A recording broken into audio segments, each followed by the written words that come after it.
Good morning. Good morning and welcome.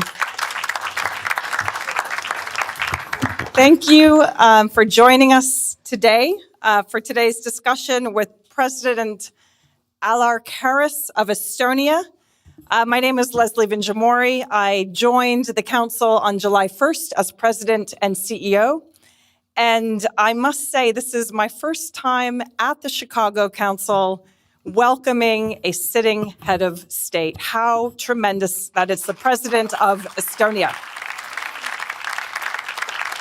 Estonia, as you know, is a country of just over 1.3 million people. Boy, it is a country that is punching above its weight and certainly pulling its weight, I would say, for all of Europe and for the West and for the international community. It has built one of the world's most advanced digital societies, from e-residency to digital voting. It has demonstrated how technology can enhance democratic governance, empower citizens, and drive economic innovation. But Estonia's story, we know, is about far more than technology. It's also shaped by geography and history. I had a look this morning. The border that Estonia shares with Russia is approximately 294 kilometers. Just pause to imagine that. President Alar Karis has served as President of Estonia since October 2021. He brings a scientific background. He is a molecular geneticist and developmental biologist. He brings a unique blend of scientific rigor and public service to his role. He previously served as director of the Estonian National Museum, as rector of the University of Tartu and the Estonian University of Life Sciences, and as Auditor General of the Republic of Estonia. From 2010 to 2021, he served as honorary consul to Chile in Estonia, and he has been recognized with honors from Belgium, Sweden, Finland, and Latvia. We are so deeply honored to have President Karis with us today to discuss Estonia, its role in the world, technology, and of course, national security. Before we begin, let me just say that the President is going to first address us. I will join you in the audience. I am looking forward to that part. We will then have a conversation, and then we will open it up to your questions afterwards. And we are on the record. We are live streamed. And as I like to say, I really, in my role, cannot say how much I sincerely appreciate the questions from each of you. People from around the world not only watch our public events on the day, they watch them back. It's your moment to really ask an intelligent question to the President, and I strongly encourage you to take advantage of it. Please join me in welcoming the President.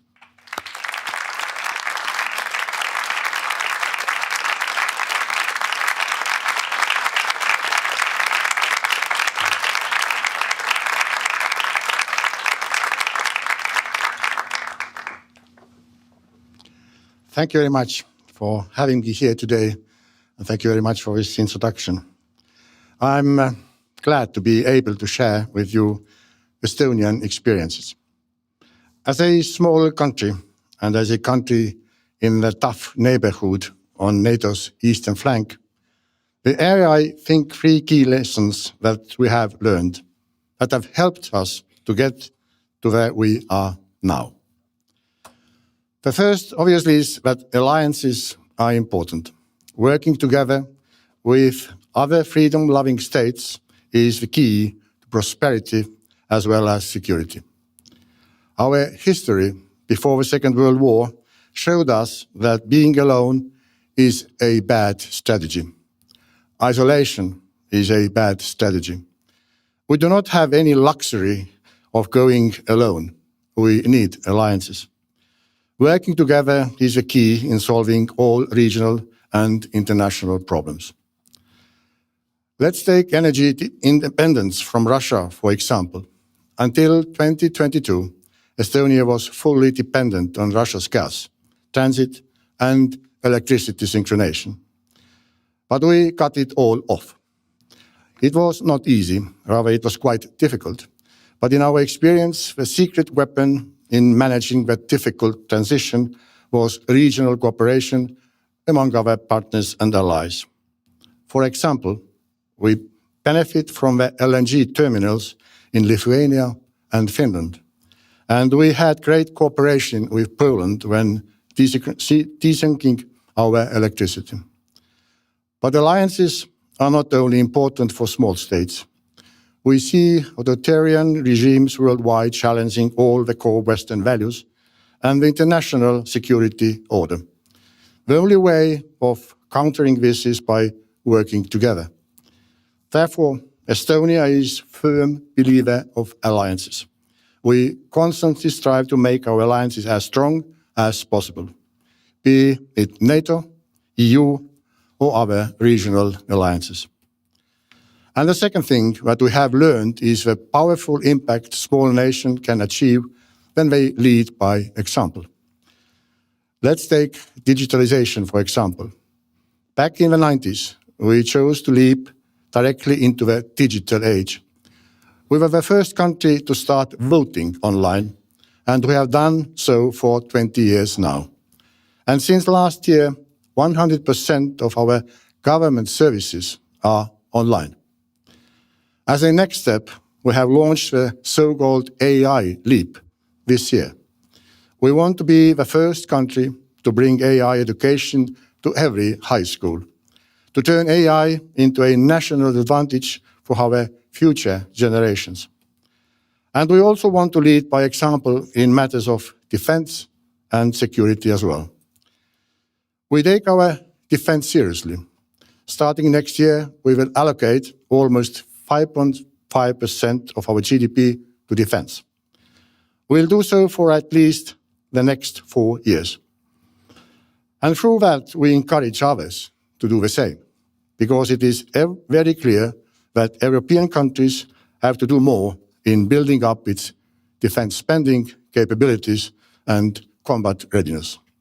And of course, we want to lead by example in helping Ukraine defeat Russia's aggression.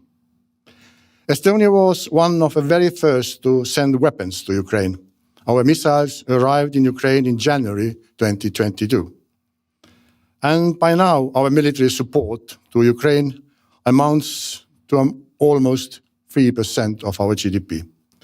This commitment obviously is not big on the financial scale, but it shows that courage in policy can be as powerful as economic size.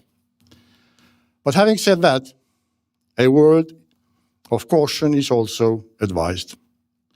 One should never get too comfortable with one's success. And therefore, the third lesson is to learn from others as well.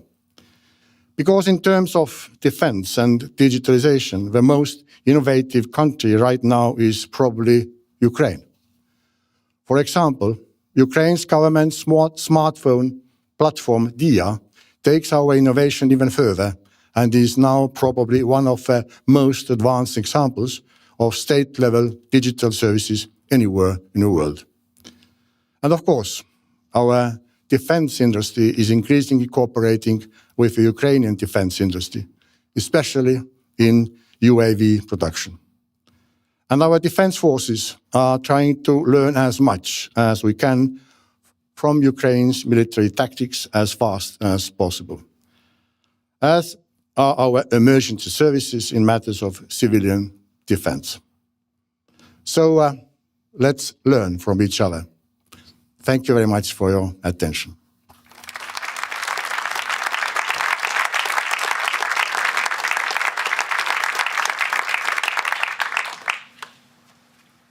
Thank you, President Karis. I appreciated the optimism about AI, the innovation, the sort of first moving, and the emphasis on the significance and importance of working together. Nobody knows it better than you do as President of Estonia in the current moment. Let's start with the question, with your remarks on digital. It's an extraordinary achievement. 100% of your government services moving to digital. It's something that I think for those of us in the United States is still quite a long ways off.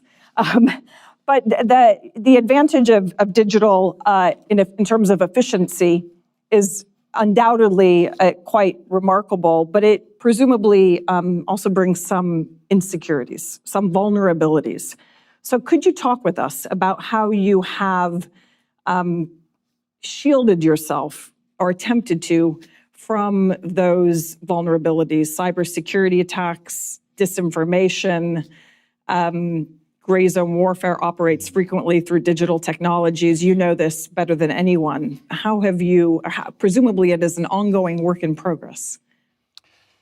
Yes, talking about digitalization is, as some say, it's a cold coffee for us. That means it's in every place in our country. And yes, you mentioned that I mentioned it's 100% digitalized. I mean, everything is online, all services. But I have to say, there's one thing: to get married, you still have to show up. But the rest you can do. We also introduced actually e-divorce. So that means you have to not to use lawyers that much, and you can really divorce online. But coming back to we started in the 90s, and we had to start from scratch because everything was kind of Soviet style when we regained our independence in the beginning of the 90s.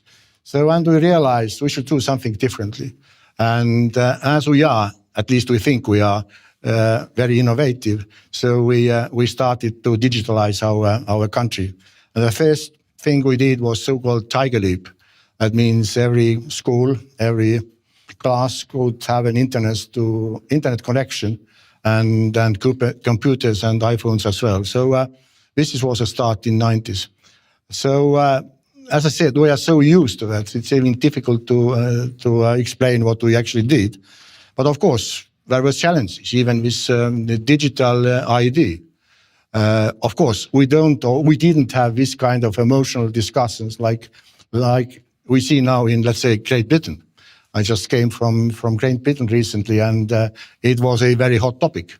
So we managed to go through. Of course, we had discussions and so forth, but still. So it was a challenge. We didn't know how it's going to happen, but we built up kind of trust. I mean, trust towards government and to banks and so forth. So I guess the main thing about digitalizing your country or any country is to build up trust, first of all.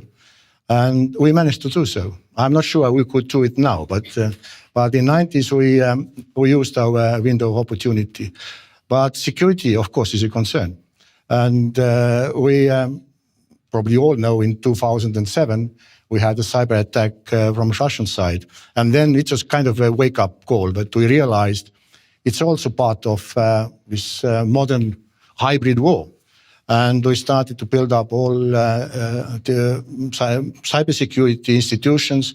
We also educated our people, and now we have even NATO cybersecurity center in Tallinn. So people all over the world come to our capital to work together and learn from each other. But this issue of security remains all the time. So I've been to these institutions, and big screens, you can see how from different parts of the world, these cyber attacks are going basically all the time. And you don't know who's behind that, but most of the time it's, of course, our big neighbor. Your big neighbor with a 294-kilometer shared border, who shall go unnamed for at least a moment. Can you give us, as the audience, a degree of perspective on this? If you look at the countries of Europe, where are you positioned relative to other countries on this question of digitization? It depends how you look at things. I gave just one example, Ukraine. So countries to develop further different bits and pieces of this digitalization. But of course, it's taking, it's more difficult now in different countries. I mentioned UK, but also Germany, France, and so forth. So in that sense, they are lagging behind, and they come over ask questions, how did we manage to digitalize our country? And one thing, of course, how it works is it's very convenient. That means you don't have to go anywhere. And the second important is government is allowed to ask only once your data. That means, and data, people own the data. That means you can check who wants, let's say your general practitioner who wants to get information, but there is a check, and I can see whether, and are you allowed to use the data or not?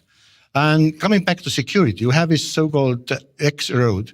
This is a backbone. That means we don't have a central data bank, but it's in different places and it's connected with this backbone. So this is also one security issue we have developed. So it gives you, one could argue, a tremendous amount of soft power, influence, soft power, sort of, an elevation to be so advanced on digital. At the same time, and I do want to pivot to, I think, what many of us are focused on when we think about Estonia, your geostrategic location, the security challenges that you face, and the cooperation that's taking place in order to help you both prevent but also deter future challenges. On, I think it was September 19th, Russian fighter jets flew over Estonian airspace for 12 minutes. Were you in Estonia at the time? Actually, I wasn't. But where were you, President? I guess I was in London. But it must have been. And did you find out immediately that it was happening? Actually, I wasn't in London. I was in New York, but in September. So in United Nations General Assembly. Yes, of course. Yes. Okay. So it's not first time. Somebody has counted. It's from 2003. It has been more than 80 times. So Russian fighter jets are crossing our borders, or actually airspace. So in a way, we're used to that. But of course, 12 minutes is a bit longer than it was in previous times. We are trying to make shortcuts, and they are trying to test us. And we managed to defend ourselves because I mentioned the alliances. So we have fighters from different countries. There is a rotation, and they went up to protect us. And the same with Finland. Finland actually joined NATO quite recently. So these things happen. And now it's not only fighter jets, it's also balloons in Lithuania and also drones in Poland, some other places, Romania. There is a GPS jamming. So that means we should get used to that. And this proximity to Russian border is not that important anymore, because even these missiles, they can target Brussels from Russia. So that means we all have to be alert and to be prepared. This is what I'm trying to tell also when I visit different countries and giving interviews. I understand when people ask me, are you scared or frightened or so forth? It seems like the person who asks the question is more frightened than me. He wants to get the answer. So we are not frightened at all because we know what to expect. You're very stoic, and you say it could happen anywhere. But I think for an American audience, the idea that we would have 2 Russian fighter jets fly over our territory and have it not be the first time is, quite frankly, not imaginable. If you remember back to when we had a Chinese balloon cross our territory, it created tremendous hysteria. It shut down relations between the US and China for quite some time. And yet, because of where you are, you've seen it. It is a daily reality. You live this, but trust me, it is the feeling that you bring to our audience is not one that I think most of us share or can imagine. Tell us about the commitment of NATO. Obviously, Estonia is part of NATO, but the commitment of NATO within Estonia right now. Can you sort of give us a sense? I was looking today, I think, and talking to your colleagues that have traveled with you, 900 to 1,000 British troops, 400 or 500 American troops, a couple of hundred French troops. How many Estonian troops? Altogether, there are something like 40,000 Estonians who are ready to defend our country. And in Estonia, there is also so-called Defense League. It's a voluntary league when people on weekends and they have some exercise also during the weekend, preparing themselves to defend. So actually the number is probably even bigger. But Estonia is a very small country. Not only but we got 1.3 million people, but it's also only 45 square kilometers. That means even if we buy our own fighters, I mean, it's just too small to exercise or anything. But we rely on our neighbors, and also Finland and Sweden, who joined quite recently to NATO. Because when I became a president in 2021, I visited both countries. And they told me, no way we are going to join NATO, because public opinion is completely different.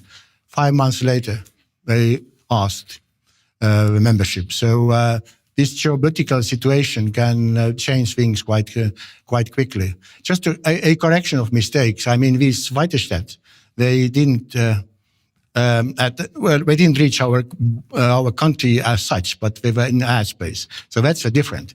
If they start flying over the country, it's a completely different situation. So. And they were escorted out by the Italians. Yeah, they were escorted out. So yes. So the level of confidence, I guess, there's an ongoing conversation in the United States, across much of Europe, about NATO's future commitment collectively, about the U.S. commitment to NATO. I think people at the moment feel reassured that the U.S. will stay in NATO. There's a question about whether its troops will remain. We're looking forward to the force posture review and what that might mean for American troops within Europe. But for us, there's a level at which it's a very important. I don't want to diminish the significance to many Americans, but it is a theoretical question. The homeland in the United States, I think most people don't feel that it's at risk daily, which isn't to say that there aren't real security questions, But there is a question of, whether the U.S. will remain active, whether troops will remain deployed, and you must experience that debate very differently sitting where you sit. I mean, the presence of U.S. troops in Europe and in Estonia, I guess it's extremely important, not only to Europe, but it's also important to U.S. I mean, because even this war, which is now in Ukraine, it's not only war against Ukraine or maybe Europe, it's against Western values. And US is part of this Western values. So I have been talking also to the current president, and he seemed to understand that it's important. Of course, they might relocate some troops. The current US president. Yes. But at the same time, it's obvious. I mentioned 5%. Of GDP to defense. Not every country in Europe is willing to do so, not at this very moment, but it's necessary because we can't rely in Europe only on US troops. So that means we have to build up, and very fast, to build up our own capabilities. Because we get kind of, after the Cold War, most of the people or most of the countries in Europe also thought that it's all over now, no wars whatsoever. But you see, it took only 30 years and this war started in Ukraine. So we have to build our capabilities, of course, but the US presence is as important. So, and yes, we got British troops and others, and within NATO, British troops are allocated to Estonia. So one brigade is ready to come whenever, right away to Estonia. There is a question, and I think it's sort of, not only of whether the United States will stay in NATO and at what level, but whether Europe, whether a NATO that is more European can rise to the challenges that might face it. What is your level of confidence? And tell us a little bit about the conversations that you have with your European counterparts, to the extent that you can, about Europe kind of stepping up. We've seen increased spending. We know it's not as you've just said, 5% across all NATO members within Europe. But it is a considerable shift. It's also something that's going to take a very long time to hit. And it's not only, we tend to talk about the 5%, 3.5 and 1.5, but it's not just how much you spend. It's ultimately what you can achieve with that money. How is your confidence, and what's the tenor of the conversations within Europe? You seem more stoic than many, I would say, Western European leaders. I mean, yes, even with 5%, what I mentioned and you mentioned, it's not a nice number. It comes from a NATO defense plans, and we have calculated that it's 5%, and we need to put 5% to defense. But I mentioned Sweden and Finland, that things happen all of a sudden. The same was with Germany. You see how fast they actually switched from one understanding to another. So now we are building also the military capabilities, also a defense industry and so forth. Maybe, yeah, some countries like Spain, yes. I talked to a Spanish president quite recently. He visited Tallinn. I also trying to explain it's needed, it's also for you. It's understandable. They do have another problem as well. It's a migration from South, from Africa. But nevertheless, I mean, they are willing to put more. It does. As you move east within Europe, it feels like the conversation becomes more consolidated around this. But in the West, a lot of, and it's a distinction I know that isn't really state of the art anymore in Europe. But in the UK, in France, and Spain, as you've mentioned, the conversation seems to be much more parochial, much more internal. It is about immigration. It's about stalled growth, about questions of productivity. Where is Estonia on these questions? Is immigration questions of productivity, or is it really just sort of a singular focus on digital, on security and defense? Is the sort of sharpness of your geographical position one that just focuses the country in a very different way? Of course, the defense is number one at this very moment, but we can't, well, we have something else as well. Otherwise, there's nothing to defend.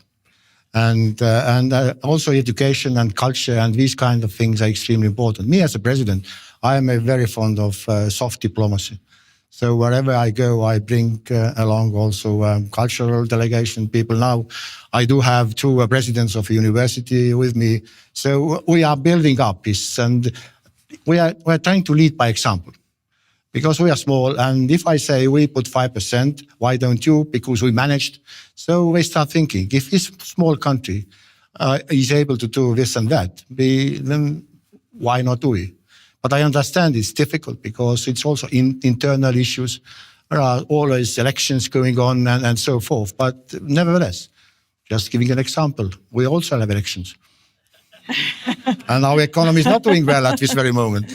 You can be in a major security conference. You have tremendous universities. We did have a lovely breakfast upstairs where we met many of us, two of your leaders of your universities.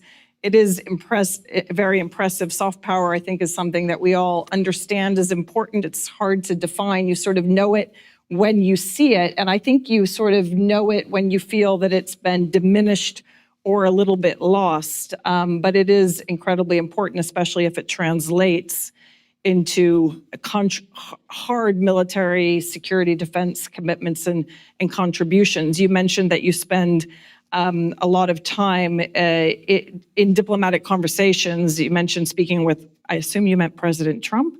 Yes, I had an opportunity to talk to him when there was a event in Vatican, where there was a funeral of Pope. So according to the alphabet, I was sitting next to him. So 2.5 hours under the sun. 2.5 hours sitting next to President Trump. Yes, so we had time to talk number of things. So and I explained the situation also in Europe. So it was a very good opportunity to.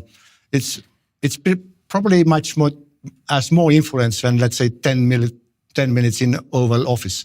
So I'm trying to explain and give also historical background and so forth. So it was an interesting conversation. There is a feeling, I think, right now that personal diplomacy it's always mattered, but that it perhaps matters more than ever. You also gave I was listening last night, very powerful set of remarks to the UN General Assembly in the aftermath of these Russian jets. coming to your airspace. So you clearly spend a huge amount of time engaged. I'm going to turn to the audience in just a moment, but before I do, I would like to ask you a question about Russia. Russia's sort of sitting there in the background. We haven't actually directly talked about Russia, but what is your, you as president, you as part of the foreign policy community leading it in your country with your colleagues, what is your assessment of Russia's intentions when it comes to the Baltics, to Estonia? Some people really do believe that Russia's feels that Ukraine is very distinct, very unique, that it's part of Russia's rightful claim to its own sovereignty, but that the rest of Europe is safe and secure, and others feel very, very different about that question. They believe that Russia's intentions are more expansionist and that they do directly threaten Estonia and Latvia and Lithuania and perhaps Poland and other states. What is your assessment? As I said, we are member of an alliance called NATO. And of course, we don't want to test this Article 5. That's why deterrence is extremely important. And I actually don't like this, these airlines, US-Estonia next. But quite often these airlines, you see, US-Estonia next. We are not going to be next. And we don't, and you don't want to be next. But the question is now first of all, how to end this war in Ukraine. Because see, all these attempts, diplomatic and any other kind of attempts, they don't work. Because the only person or only country who doesn't want peace is actually Russia.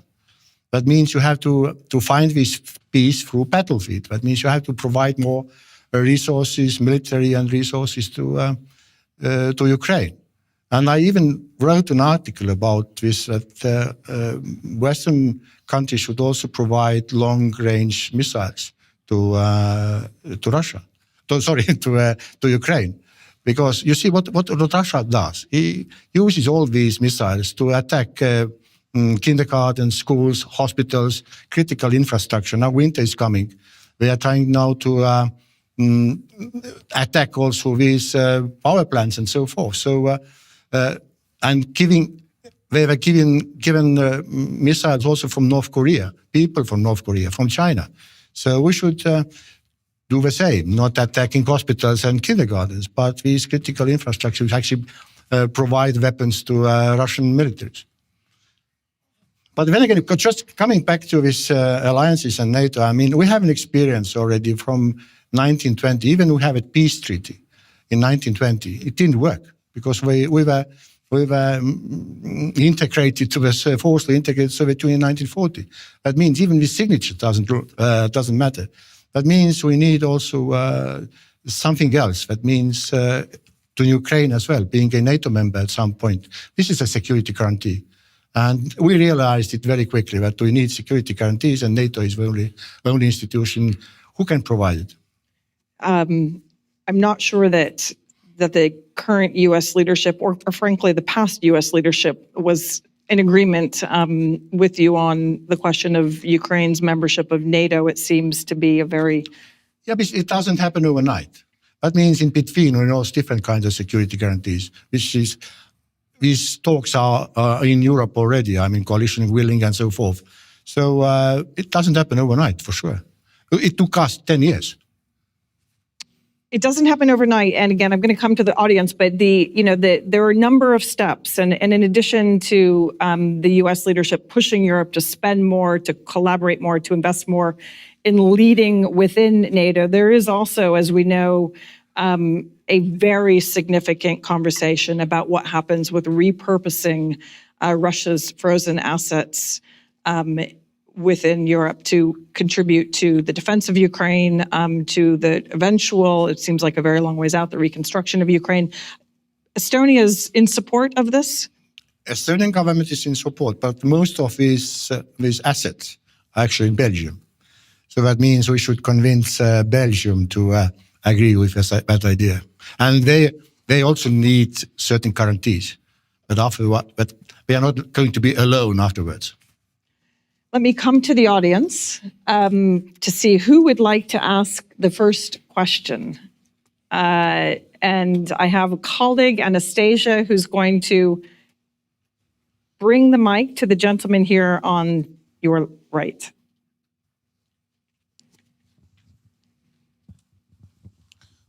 Good morning, Say your Mr. name and your affiliation.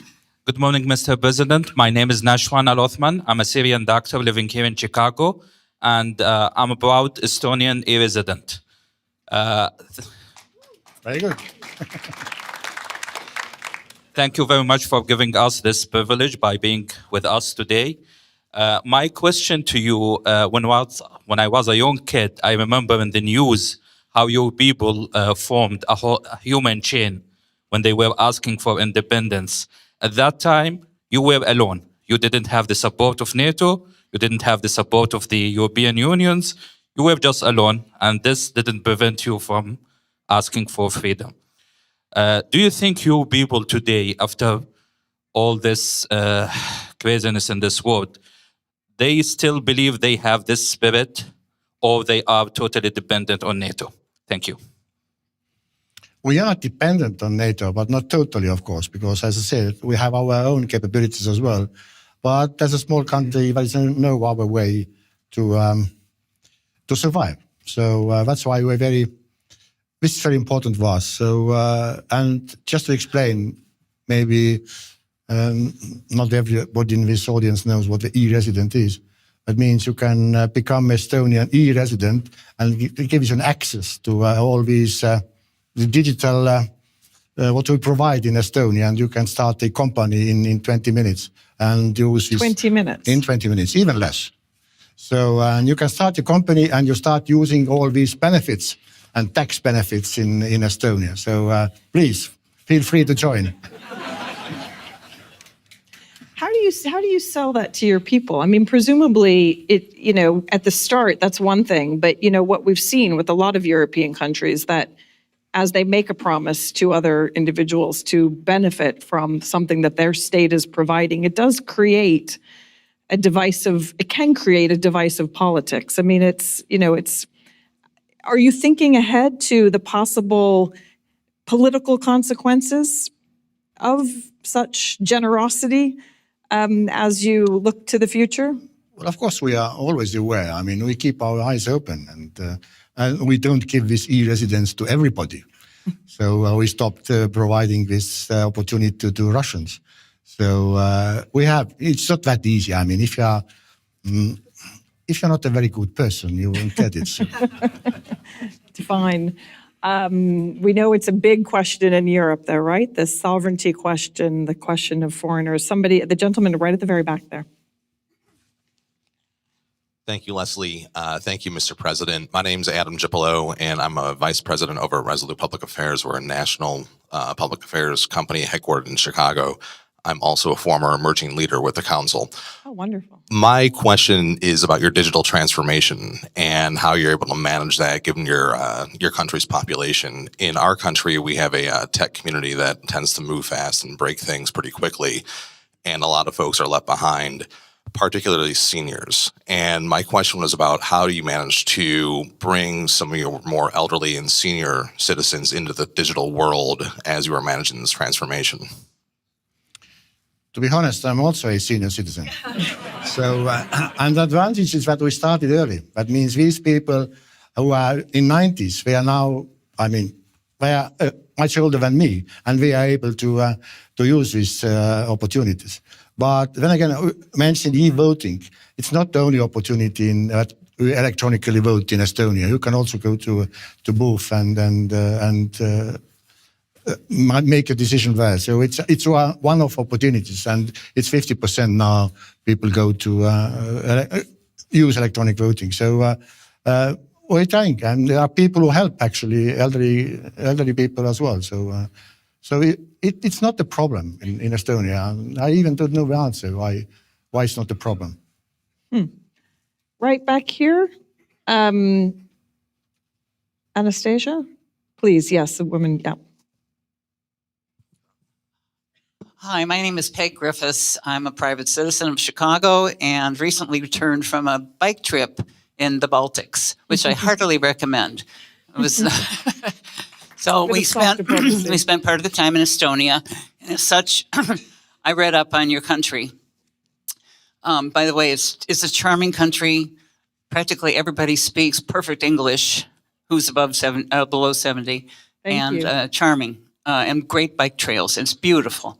So anyway, but my question is, I have this history book. It's unfortunately 35 years old.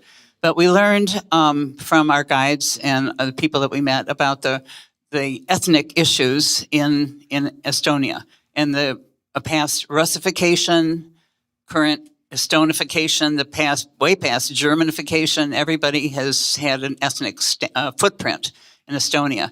And this book states that in 1989, so it's old, the ethnic population of Estonia was about 50% Estonian and 40% Russian ethnic.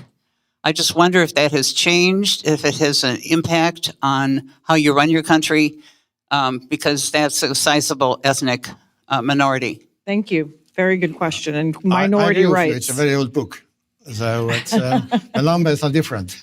It's now around 20% Russian-speaking population, and this population is very diverse.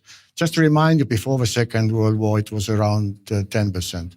So things have changed during the Soviet time. So, and this also probably includes Soviet troops in Estonia, and all these wives and kids of Soviet military people. They went back, but some, of course, stayed in Estonia. So yes, there is a population, ethnic population, and now we also have Ukrainian refugees, which also is around 3%. And in the beginning, we were quite afraid that in Russian speakers and when Ukrainians, they come together, and what's going to happen? Well, nothing really happened. So we are quite friendly nation and environment. But of course, there are sometimes tensions. Because of this Ukrainian war in Ukraine, even families are split. That means parents can be pro-Putin and kids are not. So they even don't speak each other. Within Estonia. Yeah, within Estonia. So, and Russian speakers, they have Estonian passport. There are some who have Russian passport. Even if you want to give it away, it's very difficult because you have to go to Russia. And in Estonia, it's only one passport allows Estonian citizenship, not dual passports. So it's difficult to even give away to your passport. And there is also a community of so-called gray passport, without the citizenship, but they are allowed to travel within the European Union with this passport and so forth. So it's a very diverse population. And they are mostly located in two places, in capital and also in northeastern part of Estonia, which is close to Russia. And now we are trying to switch to Estonian language instruction at schools only. Mm-hmm. So, but of course, there are difficulties if you don't hear Estonian language. This city, which is next to Russia, it's called Narva. We used to have 10% before the Second World War Russian community. Now it's 10% Estonian community. They are mainly Russians because Estonians were deported during the Soviet time because the city was bombed down. And new generation of former Soviet Union citizens entered the city. So it's not easy, but we'll manage because it's for benefit of these people to learn Estonian language, that they can also take part of it.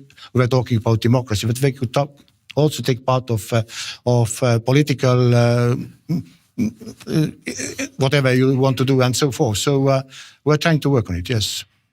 Thank you for asking that question, because the issue of minority rights is not only, it's not limited to Estonia, of course, but it is an extremely important and significant problem that isn't likely to go away soon. Language is where it's frequently, felt.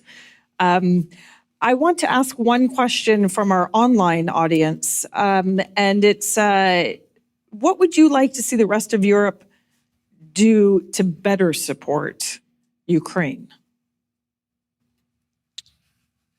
What is it that Estonia is perhaps pushing for? Because it's important for all of us. As I mentioned, Russia is not fighting against Ukraine. It's also fighting against all of us, all Western values, and it applies also to the United States. So this is basically the intention what Russia wants to govern. I mean, it wants to grab land, of course. And then if you look at the map, US is not that far away. from Russia. There's only one, you know. This was a joke, so please don't. A nervous reaction from our audience, I think. Let me come here to the gentleman here, Anastasia. Again, sorry, getting lots of good exercise and taking questions from the audience. Thank you. Hello. Hello. Good morning, President Karis. Thank you so much for your words today. My name is Angel Mosqueda. I'm a recent university graduate. My question is regarding Russian shadow oil fleet tankers. What are Estonia's diplomatic concerns, especially against the backdrop of recent announcements for increased sanctions on Russia? Yes, shadow fleet is one of Russia's plan to confuse us, and we are, because the Baltic Sea is first of all, it's very shallow, and it's not big at all. So, and this Russian fleet basically goes ups and down all the time. So if you stand on a coast, on the northern coast of Baltic Sea in Estonia, you can see them. It's just moving and standing and waiting there. And with shadow fleet, they don't have an owner basically. So they are under different flags, but we know that basically they transport Russian oil in different parts of the world, and also probably military weapons. And we had a couple of incidents that they anchor out and they destroyed one of the cables, which is between Estonia and Finland. And distance from Estonia to Finland is only 80 kilometers.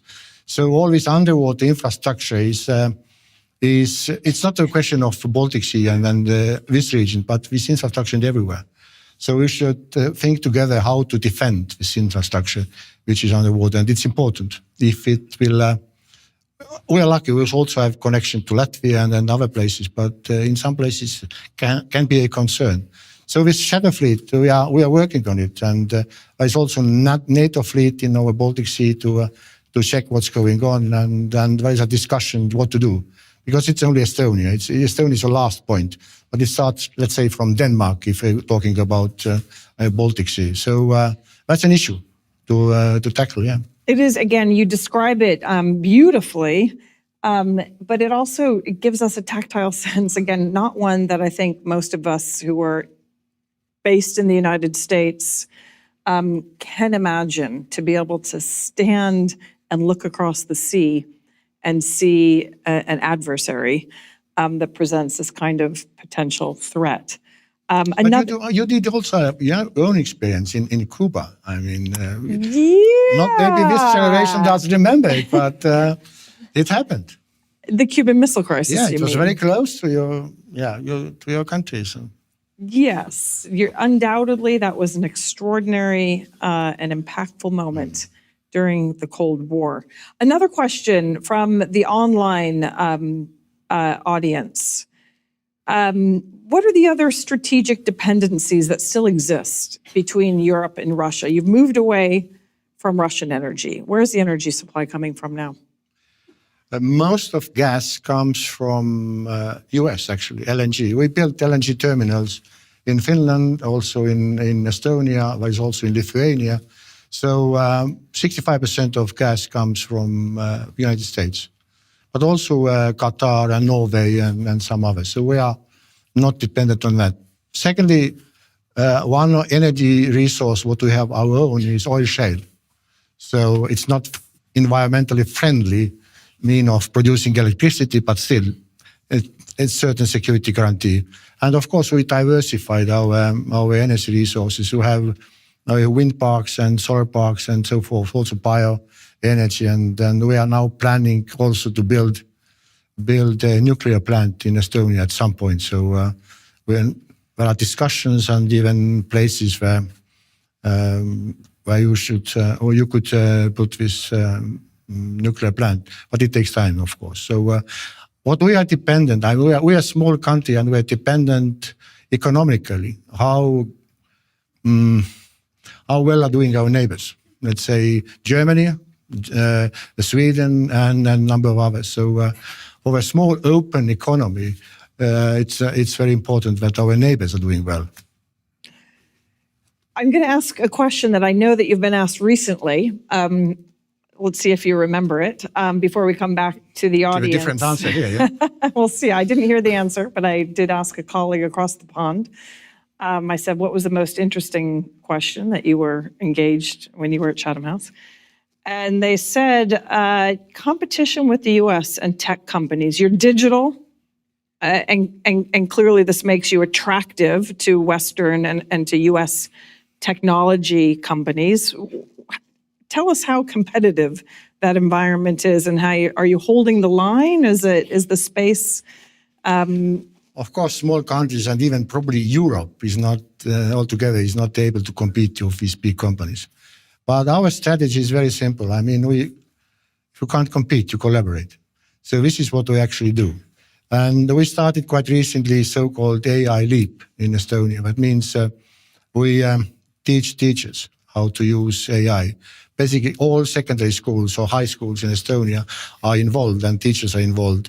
And we have a special agreement between Google and OpenAI that they produce platform suitable for Estonian. So we are working together, and this gives a result. So and we are open to other companies as well. So it's not only Google, strictly to Google and the OpenAI. So because we can't do all things by ourselves, we can produce some niche products, maybe some things to F-35s or for drones or so forth. So we're trying to find our niche. We are stronger, we are good at, and then we can provide these services to other big companies. And on issues of regulation, are you in alignment when you make these partnerships with Google, with OpenAI? Is there an alignment on regulatory issues? Yeah, absolutely. Yeah, of course. Let me come to the audience, especially if anybody wants to follow up on that line. Straight back in the middle, Anastasia.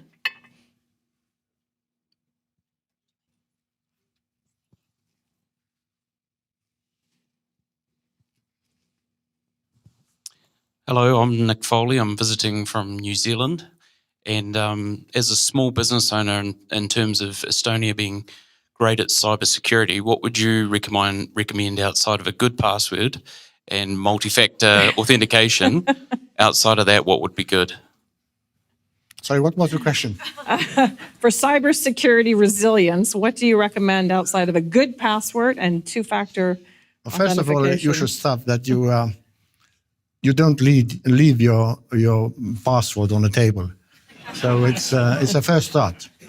And of course, be prepared. I mean, like we do. I mean, there's a continuous attack, cyber attacks everywhere. And come over to Estonia. I know New Zealand is too far away, but nevertheless, to come over and see how it works in Estonia. We should do a study trip. I think the council has actually done a study And trip we should too. continuously develop because, I mean, villains, they are a bit ahead of us. So. Let me ask you the question about China, and then we'll come back to the audience. We haven't said a word about China. The United States, for a very long time, has believed, and this is not a partisan issue, has believed that China is the most important concern. It's been defined differently by different administrations, but for at least 20 years, maybe 17 years, since around 2008, there's been an ambition, unfulfilled so far, by the US to really pivot or relocate or shift, choose your term of art, US focus to the Indo-Pacific there was a moment during the early days of the war in Ukraine when Kurt Campbell and others were talking about Europe and Asia as one theater. I don't think that's quite where we are right now. But nonetheless, the feeling has been that, the focus needs to be on China. I haven't asked you about China, to be fair, but you also haven't spoken about China. Does China have a dog in the fight of Europe's security, of Estonia and Russia? Many people, I think it's sort of widely understood that China has supported and facilitated Russia in its war in Ukraine, not something that Europeans tend to be very happy about, nor Americans. But beyond that, where does China sit in the imagination and the daily reality of Estonia? Of course, I mean, people who are concerned and thinking about world politics. They look what's going on, and we know also that the US has some attempts to focus more on Asia rather than to Europe. That's my task, to convince US administration that Europe is also important, or Europe is important, not also important. But as far as Estonia is concerned, I mean, yes, China is almost our neighbor. There's only one country in between, it's Russia. But we don't have much of business with Chinese companies and so forth. I guess it's only 1 or 2%, so it's not much. But of course, China is emerging also economically. So, and defense issues are of concerns also in Estonia, because I mean, Chinese stuff is everywhere. Basically, it's probably here as well. So you have to make sure that they are safe and we are secure. Other questions from the audience? We have a lot of very enthusiastic people, thankfully, which is a sign of how extraordinary our audience is. Anastasia is pointing me to one right back there. Please, thank you. Hello, I'm Matilda O'Looney, a global politics student at Taft High School. And I was wondering, with your AI leap in education, how do you weigh the potential technological advancements against environmental concerns? Oh, very good. I understand behind this question is that all this AI needs a lot of electricity. So yes, it's going to be a question how to provide this electricity also in Estonia and some other parts of the world. We have to prepare for that. All these servers and banks, they need a lot of electricity and how to produce it. So that's a concern. But then environmental issues, at least younger generation in Estonia, they speak basically every day. It's a concern of a young generation, what's going to happen. So, but because I do believe in technology, and I also do believe that there is a solution, environmental issues and so forth as well. So I have been in this situation myself, being a molecular geneticist. So and 50 years ago, the same discussion was about biotechnology. What's going to happen? Even scientists are scared and afraid how much we can do and change all our genes and clone not only your pets, but also your friends and so forth. But nothing such happened. So in this very moment, I think that it's the speed of this technology development is also frightening. But every technology has its limits, and there are rules and regulations, and so it will calm down for sure. So, and the same with probably solving these environmental issues as well.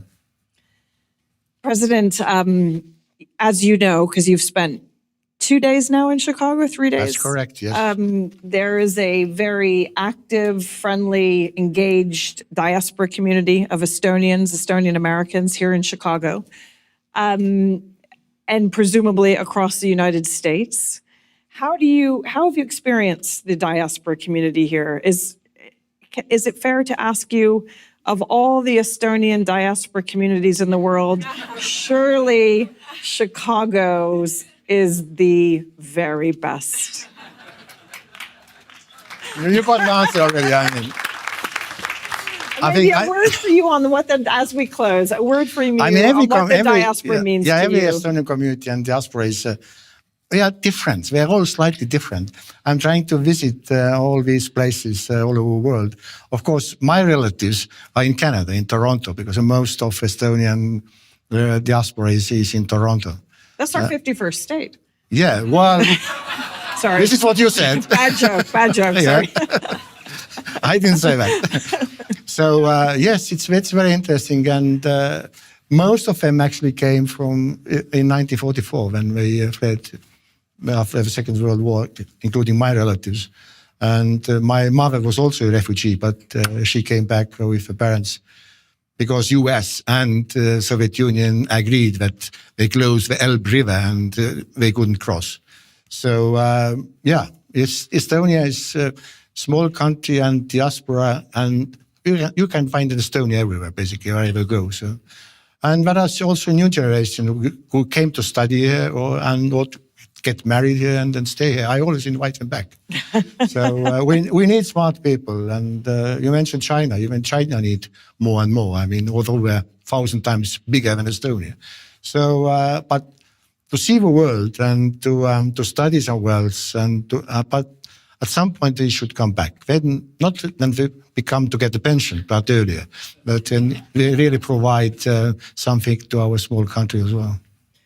Thank you. This has been tremendous. I think the message, come to Estonia, take a cycling trip through Estonia. If you're a member of the diaspora, continue to engage. I think we see that certainly from our Estonian community in Chicago. That's certainly my deep sense, just speaking with the people who have traveled with you and spent the last few days with you in Chicago. We are thrilled that you made the Chicago Council on Global Affairs an important part of your trip. We hope you'll return. Thank you so much, and thanks for joining us.